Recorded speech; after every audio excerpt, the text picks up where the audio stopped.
Okay, this is my review of Jacob's Ladder, 1990. All right, let's get into this. I feel like the movie. Oh, no, okay. I like the feel of the movie because at first it's just like really like eerie. Like it's not like anything's really like you can't really put your finger on anything. Like shit's just going on. Like with the dude on the train that has the like tail that goes back inside of his coat and shit. You're like, oh, like what the fuck is that? And like they never talk about it and him like exploring the tracks and shit. It's just all creepy. The movie reminds me of The Devil's Advocate. I don't know if any of y'all seen it, but super like that. But that movie's way better. Well, it at least has a better ending.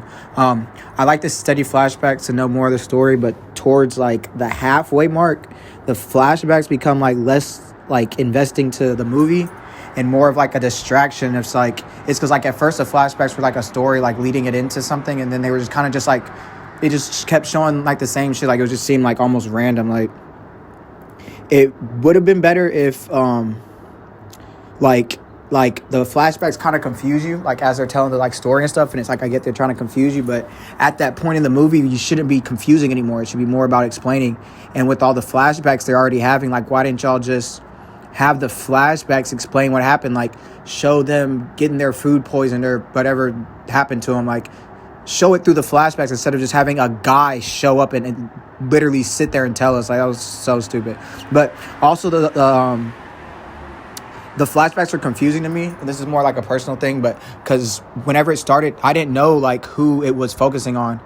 And like it took me a while to realize that he was the one that was in Vietnam, that like that was him from before. I thought it was just like I don't know what I thought it was, but not what it was trying to show what it was. It was just confusing the fuck out of me.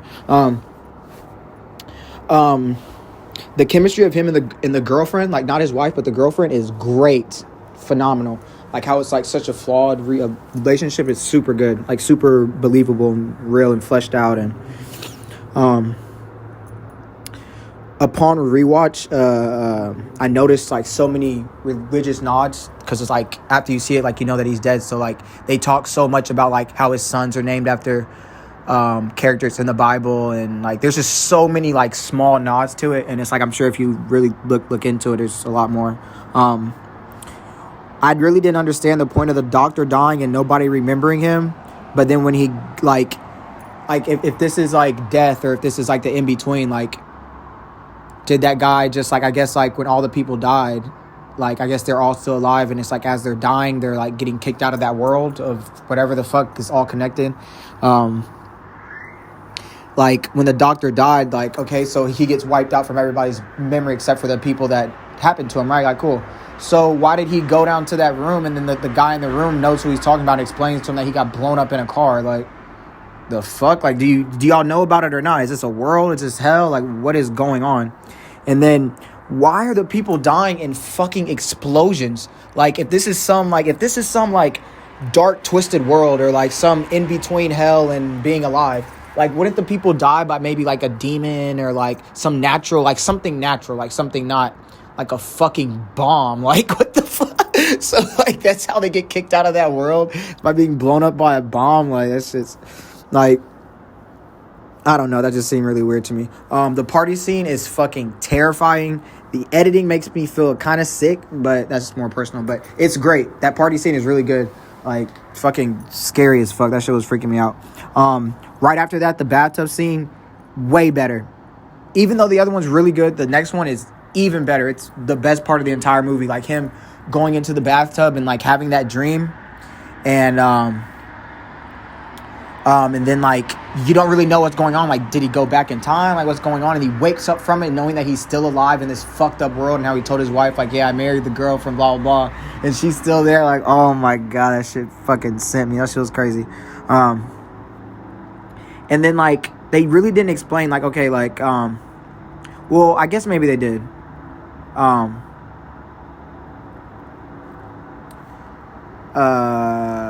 When he's looking up the demons, that would have been a good time to actually like flesh out more of the story, like flesh out what's really going on, like behind the scenes and stuff, because they kind of show you some things while he's flipping through the book, like little images, and you're like, oh, like it's just eerie. it's a lot of things that lead to nothing. Like, it's just like, you're like, oh, that's just kind of creepy. Like, ooh, look at that demon. Like, oh, that was kind of like this other one. But they could have really used that scene to, like, show you little things like, oh, shit, like, this nigga is, like, instead of just having fucking the guy show up and tell us at the end, like, they could have basically told us in this scene, like he could have had his, like, research scene where he figures out, like, oh, shit, like, I'm in, like, purgatory, or I'm in hell, like, or, like, wherever the fuck he's at. But whatever. Underused. That's the word I use for it. Underused. The bar scene is good, but what's up with that dude's eyes? And I know this is like a voice recording, so you're not going to be able to see it, but like, I'm going to send you a video, whoever's seeing this, and fucking look at this nigga's eyes. That shit looks fucking weird. This nigga's eyes are just like going back and forth. And I thought it was something going on in the movie, but it was more so just like I guess like his eyes, like bad editing, I guess. It was taking me out of the whole movie. And then he blows up in a car, and it's never explained, like, okay.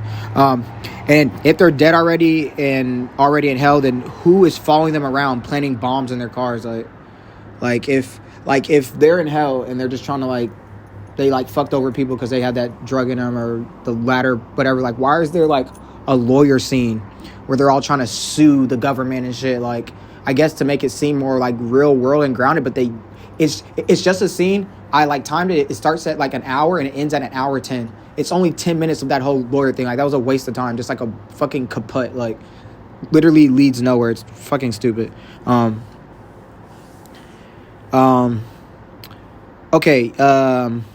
Blah, blah, blah, blah, blah, blah, blah, blah, blah, blah.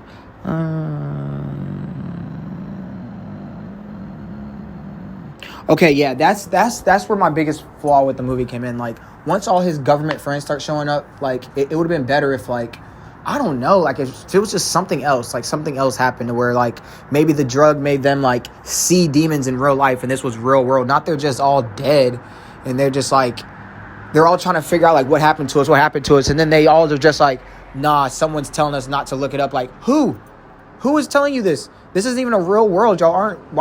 What government? Like, then the a dude gets kidnapped by, like, the army people, and they're gonna kill him in the car. Like, what the fuck? What?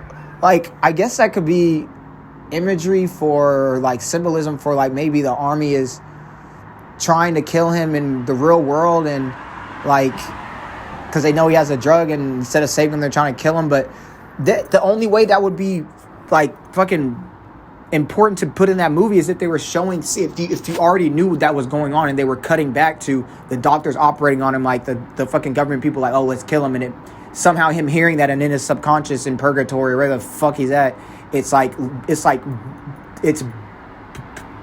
bleeding through, and he's hearing it, and he's fucking like, oh, well, the government's trying to take me out. Like, that would have been good. That would have been kind of cool to see.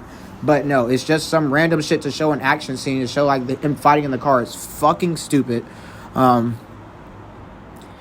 yeah, no, and then, like, the hospital scene, creepy, but yet again leads nowhere. Like, it literally, like, I didn't even write a lot about that because I was already tired of writing so much about stuff leading nowhere. Better ending would have been if we learned about the drug halfway through the movie and saw the side effects were like the side effects of taking the drug. We're seeing the demons in the real world, and it's, like, bleeding over, and they're, like, trying to figure out, like, why is this happening? And then they start figuring out the government conspiracy and shit, but nothing ever happens with it. But you figure it out, like, that's how it happened through the flashbacks. Like, maybe they don't figure it out. The flashbacks should tell us, so we know as the audience, and they never figured out. And then the demons, like, whenever, like over time, it really, like, takes over you, and that's why his friends are getting killed, not by fucking bombs, but maybe, like, you know, one friend commits suicide, or one gets in a car crash, but it was just him, like, some crazy shit, like, not him just fucking blowing up by a bomb. Like, what the that was so stupid. Ending thoughts. The ambiguity of the whole movie is honestly the best part. It makes it, like the beginning part all the way up to the bathroom scene, like, the movie's so eerie because you really don't know what's going on, and that's what makes it good, because you don't know what's going on, because when you find out, you're like, what the fuck, this is stupid. But, like, towards the middle part, like, maybe towards, like, the second act, it does start to seem random, and that's just a flaw of the fucking movie, because towards the end you figure out that it is random. It means nothing. The guy at the end, oh my god, this is horrible. The guy at the end explaining everything, fucking, like, the guy he just meets and is like, hey, like I've been trying to meet with you. Like, what the fuck is that? He's in purgatory or in hell. What the fuck is that? Like, so in his subconscious, he has somebody visit him and tell him about the past of him poisoning people, and it triggers something in his head of remembering what happened. Like, what the that makes no sense. Like, it makes no sense at all. And it's crazy because they could make it make sense. Like, they could make it look better and make it make sense. Like, maybe like if they like I said earlier, like if they were having a split thing where it's showing what's happening in the real world and blah blah blah, like having the government guy come in and talk to him or something like that, and him hearing it in his subconscious and it bleeding into his mind, but he shouldn't